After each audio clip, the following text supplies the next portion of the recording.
नमस्कार, मैं काजल मिश्रा। स्वागत है आपका एनवल लाइव। नजर डालते हिमाचल प्रदेश की मुख्य खबरों पर। केंद्रीय बजट में हिमाचल की रेल लाइनों के लिए अतिरिक्त बजट मिलने की है उम्मीद। बद्दी, चंडीगढ़, बिलासपुर, भानुपल्ली, शिमला, कालका रेल लाइनों के लिए हो सकता है अतिरिक्त बजट प्रावधान। प्रदेश सरकार ने भानुपल्ली रेल लाइन को राष्ट्रीय प्रोजेक्ट घोषित करने की भी उठाई है मांग। संभव है कि सरकार इस रेल लाइन को घोषित करे राष्ट्रीय प्रोजेक्ट। राज्यपाल श्री प्रताप शुक्ल ने दिया बयान कि महाकुंभ में लोगों की गणना पर सवाल उठाना नहीं अच्छी बात। महाकुंभ में हो रहे भव्य आयोजन और करोड़ों की संख्या में पहुंच रहे हैं देश विदेश के लोग। प्रयागराज में भारत की आधुनिक तकनीक वाले कैमरे से आंखों की पुतलियों के आधार पर लोगों की जा रही है गणना, मगर कुछ लोग भारत की तकनीक को बता रहे हैं झूठा और चीन की तकनीक की कर रहे हैं तारीफ। कांग्रेस से भाजपा में गए नेताओं ने भी भाजपा प्रदेशाध्यक्ष चुनाव का फंसा दिया है पेश। भाजपा के अलग अलग गुटों की असहमति के बीच पार्टी प्रदेशाध्यक्ष के आगे सरक सकती है यह नियुक्ति। अलग अलग खेमों में वर्चस्व की जंग के चलते अभी तक 2 मंडल अध्यक्षों पर नहीं बनी है सर्वसम्मति। भाजपा ने चुन लिए हैं सभी 17 जिलों के अध्यक्ष, लेकिन देहरा विधानसभा हल्के के 2 मंडल अध्यक्षों का अभी तक नहीं हो पाया है चयन। राज्य सहकारी बैंक में गड़बड़झाले के आरोप में विजिलेंस ने बैंक के निदेशकों अधिकारियों से की लंबी पूछताछ, जिसके बाद बैंक का रिकॉर्ड कब्जे में लेकर शुरू कर दी छानबीन। बीते सोमवार को भी विजिलेंस की टीम ने बैंक आकर कुछ दस्तावेज विजिलेंस कार्यालय भेजने को कहा था, लेकिन हालांकि बैंक में तैनात अधिकारियों का है कहना कि बैंक भर्ती में नहीं हुई है कोई भी गड़बड़ी, यह बैंक के खिलाफ है साजिश।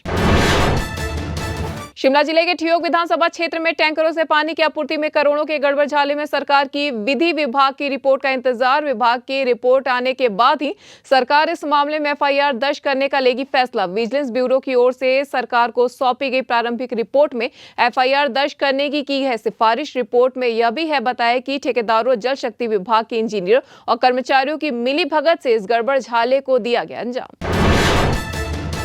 शिमला बिलासपुर प्रस्तावित 4 लेन में बनने वाले 2 प्रमुख टनल निर्माण से पहले इसकी मिट्टी जांच के लिए चल रही बोरिंग का समाप्त हो गया कार्य। एनएचएआई की टीम ने यहां पर 13 अलग अलग जगहों पर बोरिंग करवाकर निकाले कुछ मिट्टी और पत्थर। बोरिंग से निकले मिट्टी और पत्थर जांच के लिए भेजे गए एनएचएआई की प्रमाणित लैब। इसकी रिपोर्ट आने के बाद ही शुरू होगा आगामी निर्माण। बिलासपुर जिले के राजकीय उच्च पाठशाला कल्लर में एक अध्यापक पर 7वीं कक्षा की छात्रा की पिटाई करने का है आरोप। बच्ची के पिता ने चाइल्ड लाइन में दर्ज करवाई शिकायत। बच्ची के कान में है सूजन। अध्यापक पर पहले भी बच्चों की पिटाई करने का लग चुका है आरोप। स्कूल प्रशासन ने समझौता करवाने की कोशिश, लेकिन नहीं माने बच्ची के अभिभावक। शिमला में एक बच्ची पर तेंदुए ने कर दिया हमला। उसकी पीठ और कंधे पर लगी है चोट। घर के बाहर घात लगाए बैठा था तेंदुआ। जैसे ही बच्ची घर से निकली बाहर, तेंदुए ने उसे दबोच लिया। हमले में बाल बाल बच गई बच्ची। मां के शोर मचाने पर तेंदुआ बच्ची को घायल अवस्था में छोड़कर भाग गया। तेंदुए को पकड़ने के लिए वन विभाग ने लगाए हैं पिंजरे। गेमिंग ऐप में करोड़ों रुपए जीतने के लालच में एक शख्स ने 30 लाख रुपए की लुटा दी रकम। इस ऐप में पहले शिकायतकर्ता ने जीते 1.5 लाख रुपए।